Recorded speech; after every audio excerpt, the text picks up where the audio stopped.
honest sportscaster admission time. We like to give nicknames. The Midwestern Cowboy. The Midwestern Cowboy. The Midwestern Cowboy. That's Old West style stuff right there. See Dakota Mathias, Rick Bezos, Midwestern Cowboy gets a 3 in the corner. When they get turned into a T-shirt, whoa, that's when you know you got a good thing.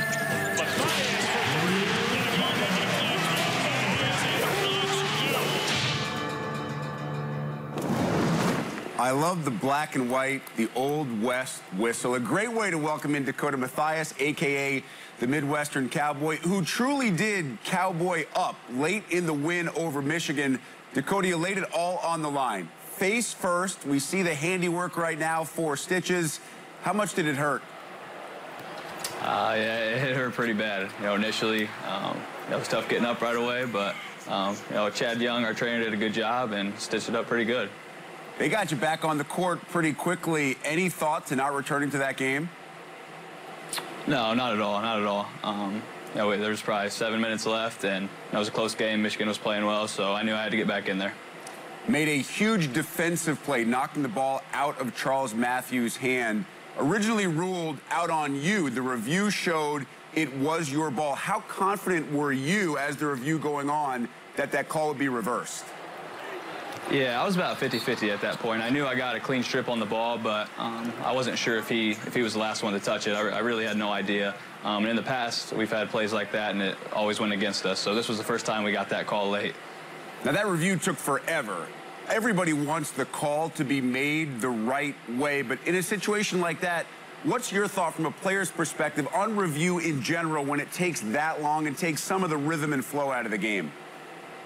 Right, it does. You know, you want it to be a little quicker, but at the same time, you know, I think review's a good thing, and at the end of the day, you just want to get the right call, you know, to what actually happened. So regardless of how long it takes, at least they made the right call. You guys have accomplished a lot as a senior class with Purdue. You had never won in Ann Arbor. That had been such a tough place over the years. How good did it feel to leave on Tuesday night with the win?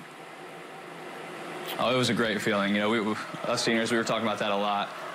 You know, Illinois and Iowa are the next ones on our list, and you know, we just kept saying we got to check this box off, check it off. Michigan's obviously had our number the last couple of years, and it's a tough place to play, but it really felt good to get that monkey off our back. I don't want to put you in a position where you come off as cocky, but based on what's happened to Michigan State over the past week and the fact that you guys continue to win and continue to roll, do you feel like you're the team to beat in this league? Yeah, I really do. I really do. You know, especially, you know, being the reigning Big Ten champ last year, you know, we felt in the offseason we didn't get a lot of respect that we deserved, and especially with a lot of guys coming back. So I think, you know, we played well lately. You know, we just got to keep going. I think defensively we've done a good job, you know, the last couple weeks, and we just got to keep sticking to the details and following the scouting report, and I think we'll be fine. One stat that can't be measured is team chemistry, and it seems in watching you guys, you just really like each other. You just really like playing with each other. What is that team chemistry like for you? Oh, it's great. It's great. I've never been a part of a team that's really so close, especially with, you know, we had a lot of new faces coming in this year, but I think, you know, what really helped us is this summer, going to Taipei and playing in the World University Games. That gave us, you know, a sense to play with each other in a competitive environment. So that really helped us, and I think our chemistry has really grown since then as well.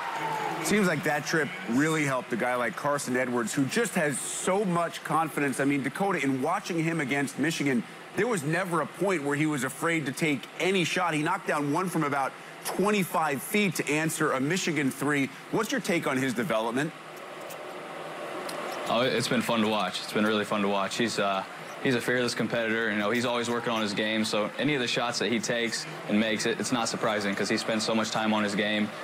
He's just so fearless out there. You love to have a guy like that, especially late in the game.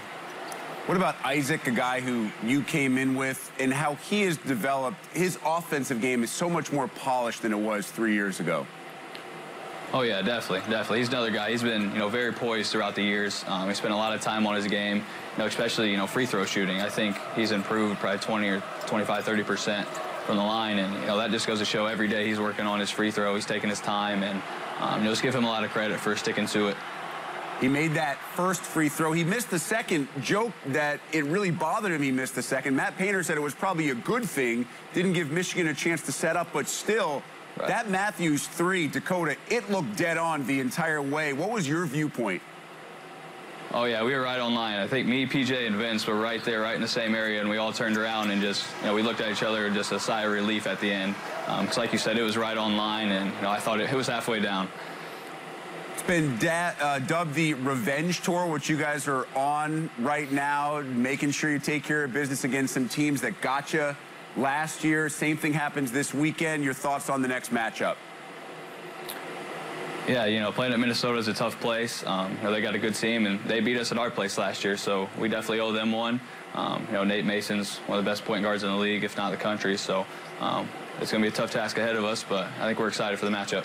All right, Dakota, I'll leave you with this one. The league as a whole being criticized a little bit right now for not being as deep as it's been in years past, but Michigan is a team that nobody really talks about nationally right now, and you guys got a firsthand look at how good they are. How would you describe 2017-18 in the Big Ten Conference? I think it's actually pretty good from top to bottom. I mean, you saw the way Rutgers battled Michigan State last night. Maryland, they're a little down. I mean, they got a couple guys injured right now, but they got a lot of skill. Michigan's obviously, one of the most skilled teams in the league. So, I think from top to bottom, it's a very skilled and tough league. So, I think it's another good year for the Big Ten. Dakota Mathias, always great to catch up, looking awfully tough with those 4 stitches above the eye right now. Feel good, my friend. Best of luck the rest of the way. Thank you. Appreciate it.